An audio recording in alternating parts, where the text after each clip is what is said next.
Over the past couple of years, we have been talking about one major global trend. It's China plus one. Since China is the global manufacturing hub, there's a lot of dependency of the entire world on China.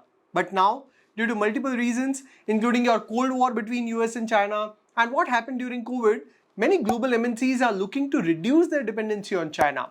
Hence, they are building an alternate supply chain where India is one of the most preferred alternative.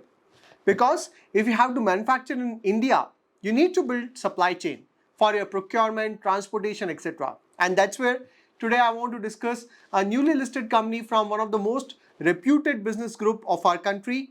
Company name is TVS Supply Chain Solutions. Hey everyone, my name is Sahil and this is my Personal Finance Academy. I recently did two videos on Indian logistics sector. First part was on key challenges, reform and trend in Indian logistics sector, and second part was on top stocks in Indian logistics sector. Today I want to discuss the fundamentals of one of the potential multi-bagger stock from our list, which is the newly launched IPO of TVS Supply Chain Solutions. As I mentioned in my previous video on logistics sector, the biggest goal of every manufacturer is to optimize its logistic cost. Hence, manufacturers outsource a portion of their supply chain to improve their efficiency. That's where TVS Supply Chain Solution comes into picture. So in this video, I'll cover its business model and key strength, future prospect along with key risk. And then I'll also cover the valuation part. For instance, currently it is showing a P ratio of 260. That is certainly looking insane. So I'll explain the reason for it. But before we begin, this video is only for educational purpose. The idea is to share knowledge so that you can do your own research and take a call on whether you want to invest your money or not. And needless to say, this video is only for long-term investors. I have also created a closed community of serious investors on my website where I have a weekly series where I share my portfolio and my investment strategy. In fact, recently I did a video on my portfolio review. Again, the idea is not to give buy-sell call. The idea is to give real-world insight about how to pick right stocks and how to analyze them. Moreover, in my weekly series, I also keep a close track of key events and trends to identify sectors and stocks that can potentially benefit from them. But again, it is only for long-term serious investors. If you are invested, I provided the detail in the pinned comment. By the way, the same weekly series videos are also available on YouTube via join button. But enrollment via my website is more cost effective. With this, let's get started with today's video. Established in 1992, TVS Supply Chain Solution is India's largest supply chain solution provider and also among the fastest growing supply chain solution provider. Company is part of prestigious multi-billion-dollar TVS Group that needs no introduction. TVS Group has come up with a public listing of their IPO after 32 years. Basically, TVS Supply Chain Solutions span across the logistic value chain from sourcing to consumption that is mainly divided into two segments: Integrated Supply Chain Solution and Networking Solution. Integrated Supply Chain segment include your sourcing and procurement, integrated transportation, logistic operation centers, in-plant logistic operation, finished goods, aftermarket fulfillment, and supply chain consulting. Network solution segment include global forwarding solution that involve managing end-to-end freight forwarding and distribution across your ocean, air, and land, then warehousing and at-port storage and other value-added services, along with time-critical final mile solution that involves closed-loop logistics and support including your spare logistic, break fix, refurbishment, and engineering support, and courier and consignment management. Please note that company operates on asset-light business model where their warehouses and vehicles are operated through lease with a network partner. So TVS Supply Chain do not have any ownership of these assets, but they do have control over the capacity and fleet, scheduling, routing, storing, delivery of goods that are managed by the company. So that is a very important aspect of their business that makes them asset light and focuses mainly on providing solutions in supply chain domain. Company is mainly into B2B segment with more than 8,800 customers as of FY23. Out of this, company has 72 Fortune Global 500 companies as its client. It speaks everything about the company.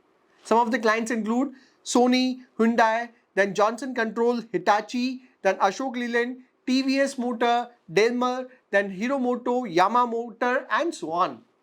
Now, interestingly, company has a global presence with operation across 26 countries with more than 17,900 employees. This is the data as of FY23, where company has its presence across the country that include aftermarket warehouse, in-plant warehousing, forward stocking location, national distribution center, etc. With more than 27 million square feet of warehousing space, 25 Fortune Global 500 customers from India, and more than 13,600 employees, along with 9 national distribution center and 120 forward stocking location. Overall, if you look at the revenue breakup in FY23, India contributed 29.6%, Europe contribution was 43%, Asia Pacific with 20.2%, and North America with 7.2%. So nearly 70% business of the company is from outside India. Company has a very diverse customer base from various sectors including industrial, auto, tech and infra, consumer, rail and utility, healthcare, etc. As far as management is concerned, TVS Supply Chain is a part of very reputed TVS group. So promoter pedigree is top notch, which is for me one of the biggest moat of the company. Currently, Mr. Mahalingam Sethuraman is the chairman of the company and he has been associated with the company since 2015. Before your TVS, he was with TCS for more than 40 years and retired as CFO. So he has seen TCS growing from zero to world's largest IT company. Then Mr. Ramachandran Dinesh is the promoter and executive vice chairman of the company. He is the 4th generation TVS family member with more than 3 decades of experience. Then Mr. Ravi Vishwanathan is the MD of the company. Again, he has been with the company since 2020 and has got more than 3 decades of experience in technology industry. Overall, you can't expect anything better than the current leadership and the board of director. It's the best you can get. And that's what I expect from TVS Group. So if you ask, what is the moat of TVS Supply Chain? Its first moat is exceptional leadership, which is the most important aspect I look for in any company. Then second is technology. If you recall my previous video, I clearly mentioned that logistic is not an easy sector to make money. And that's where the biggest differentiation would come from technology. And TVS Supply Chain solution is exactly focused on that. Technology is the core of its supply chain solution. With use of technologies like your predictive analytics, machine learning, artificial intelligence, Internet of Things, their algorithm make informed decision to offer customized solution to the client that help them optimize their supply chain.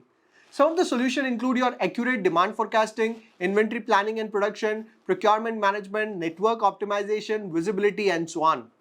Company offers various tech platforms across supply chain, including transportation management, warehouse management, freight management, and supply chain management. Then third moat of the company is its leadership in India in B2B supply chain with 72 out of Fortune 500 clients. So it has already established its presence with top MNCs that gives a big edge over the competitor. I hope you got a good sense of company's business. Now let us look at the financials. Financially, TVS Supply Chain revenues have grown from 6,700 crore in FY19 to currently at 10,200 crore.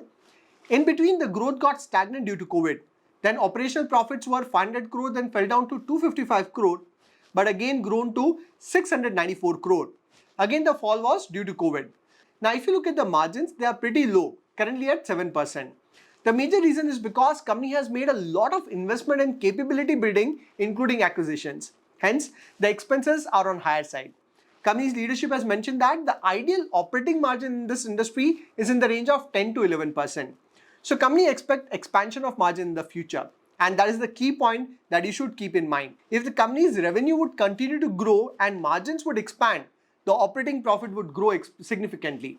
Now, if you look at the profit before tax, company posted loss before COVID times and then net profit became 13 crore and now at 40 crore. So again, the question is, on top line, company is generating a revenue of 10,200 crore, but why is not getting reflected in their bottom line when net profits are just 42 crore? So there are multiple reasons. First reason is, like I said, company has invested significantly in building the capabilities as well as made acquisition. So the profits are not reflected in the past, but that has set the solid foundation for future profit growth. Then second reason is, company has got high debt of nearly around 2,000 crore. Please note that screen that is showing 3,300 crore as debt, and it has also included lease liability of 1,300 crore. But this debt is again used for fueling company's growth, and that resulted in high interest component. You can see every year company is paying high interest. So going forward, company has planned to reduce its debt component. In the latest IPO, company has raised fresh issue of 600 crore, out of which majority of the fund would be utilized to reduce its debt. That would result in fall in interest rate and hence higher profits. Then third factor is depreciation, that has again resulted in lower net profit. Please note that depreciation does not impact the cash flow of the company. In fact, company has been generating high cash from operation in last 3 years, where its free cash flow stood at 1,670 crore. So don't just look at net profit and think that company has a P ratio of 260 and it's super expensive. You can't always use P ratio. In fact, in FY23, company's revenues were 10,200 crore and today company's market cap is 9,500 crore. That translates to a price to sale of 0.95 and enterprise value to EBITDA of 15. That looks pretty attractive. Now let us look at the future growth prospects.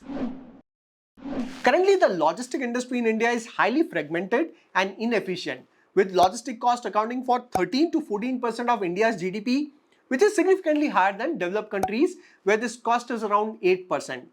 Now, I've already done an in-depth video on key challenges and reforms in Indian logistics sector, including the GST, e-way bill, Gati Shakti Yojana worth 100 lakh crore rupees and national logistic policy. As per research, Indian logistics sector is expected to grow from $205 billion in FY22 to $385 billion by FY27 at 13% CAGR rate. And within that, the organized players are expected to grow at much faster rate. Apart from government reforms, another key trend in this sector is outsourcing of logistics to the expert that can optimize the logistic cost for MNCs. And that's where TVS Supply Chain with 72 out of Fortune 500 companies is in a very sweet spot. In fact, recently there was an announcement by our Prime Minister in G20 summit regarding the launch of India Middle East Europe Economic Corridor.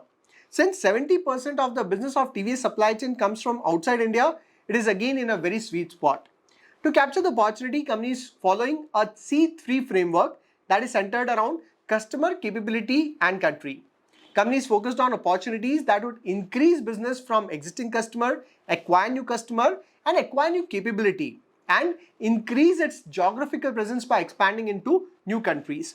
Company in its investor presentation has shared its vision to become a $25 billion company and part of top 50 global companies and $100 million profits. Now let us look at the key risk. So company's first risk is dependency on consumption. The growth of logistics sector boils down to demand. If there is fall in demand due to global slowdown, it will directly impact the business of the company. That is what we witnessed last year. So in the near term, there can be fluctuation in growth due to variation in your consumption demand, but the long-term prospects are very bright. Then second risk is operational risk. At operational level, there are multiple risks that you need to keep in mind before you invest in this company. For instance, transportation costs form a significant part of its overall cost, and any increase in transportation cost which company is not able to pass on to the customer can impact company's profitability. Then there are various other costs like your freight handling charges, fuel cost, then vehicle rental expense and so on. And then third risk is high working capital requirement. Please note that company's business model requires high working capital and company already has higher debt level. Although with the IPO, company would reduce its debt, but still this high working capital can impact company's business in the future. Apart from this, since nearly 70% business of the company is from global market, there is a risk of your foreign currency fluctuation. So in this video, we discussed the business model of TVS Supply Chain Solution. Indian logistics sector is well poised to grow at a very good rate due to China Plus One, where global MNCs are building alternate supply chain. These global MNCs would need Indian logistic partner to optimize their supply chain and reduce the cost. That's where TVS Supply Chain Solution is very well placed with its leadership in the sector, being part of prestigious TVS Group and focused on implementation of advanced technologies. Moreover, Indian government reform towards your logistics sector and new corridor between India, Middle East and Europe can further fuel the growth. So all these factors seems to benefit TVS Supply Chain Solution. Yes, in the short term, there can be fluctuation in the business due to various risks that we discussed, but the long-term prospects are looking very promising. With this, we'll close this video here. I hope you'll find it useful. Also, let me know which company you want me to cover next. I'll see you next video. Till then, take care.